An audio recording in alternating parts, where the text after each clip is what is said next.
Hi అండి, అందరికీ నమస్తే. వెల్కమ్ టు అశ్వినీస్ వంటలు ఛానల్. ఈరోజు వీడియోలో సింపుల్గా చాలా టేస్టీగా జీర్ణశక్తిని పెంచే రసం ప్రిపేర్ చేసుకుందామండి. ఫస్ట్ అయితే ఒక పెద్ద మిక్సీ జార్ తీసుకున్నాను. మిక్సీ జార్లోకి 2 ఎండుమిర్చి వేసిండానండి. ఎండుమిర్చి మీ కారానికి తగినట్లు ఎక్కువ తక్కువ చూసుకొని వేసుకోండి ఫ్రెండ్స్. 15 దాకా వెల్లుల్లి రెమ్మలు స్కిన్తో సహా వేసిండాను. 2 టీ స్పూన్లంతా జీలకర్ర వేసిండానండి. 1.5 టీ స్పూన్ అంతా మిరియాలు వేసిండాను. 5 నిమిషాల ముందరే నేను పెద్ద నిమ్మపండు అంత సైజులో చింతపండును కడిగేసేసి నీళ్ళల్లో నానేసి పెట్టిండానండి. ఆ చింతపండును వేసిండాను. చింతపండు పులుపు ఎక్కువగా ఉంటే కొద్దిగా తగ్గించి వేసుకోండి ఫ్రెండ్స్. ఇప్పుడు దీంట్లోకి 4 బాగా మాగినటువంటి టమోటాలని ఇలా 4 ఒప్పులుగా కట్ చేసి వేసిండాను. ఇప్పుడు 1 టీ స్పూన్ అంతా ధనియాలు వేసిండానండి.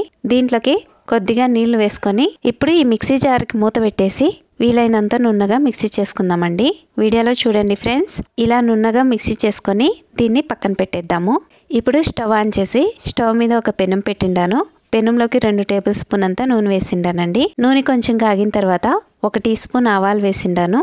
4 ఎండుమిర్చిని 2గా తుంచి వేసిండానండి.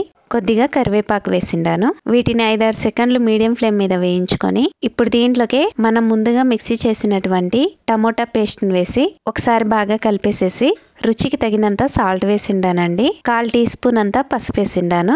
ఈ మిశ్రమాన్ని ఒకసారి బాగా కలిపి మూత పెట్టేసి లో ఫ్లేమ్ మీద ఆయిల్ సపరేట్ అయ్యేంత వరకు వేయించుకోవాలండి. మధ్య మధ్యలో ఒకసారి కలుపుతూ మళ్ళీ మూత పెట్టేసి వీడియోలో చూడండి ఫ్రెండ్స్, ఇలా ఆయిల్ సపరేట్ అయ్యేంత వరకు వేయించుకోవాలి.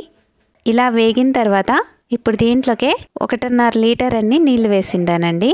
నీళ్లు వేసేటప్పుడు టేస్ట్ చూసుకొని నీళ్లు వేసుకోండి ఫ్రెండ్స్. మీకు ఎక్కువ ఘాటుగా కారంగా కావాలనుకుంటే నీళ్లు తక్కువగా వేసుకోండి.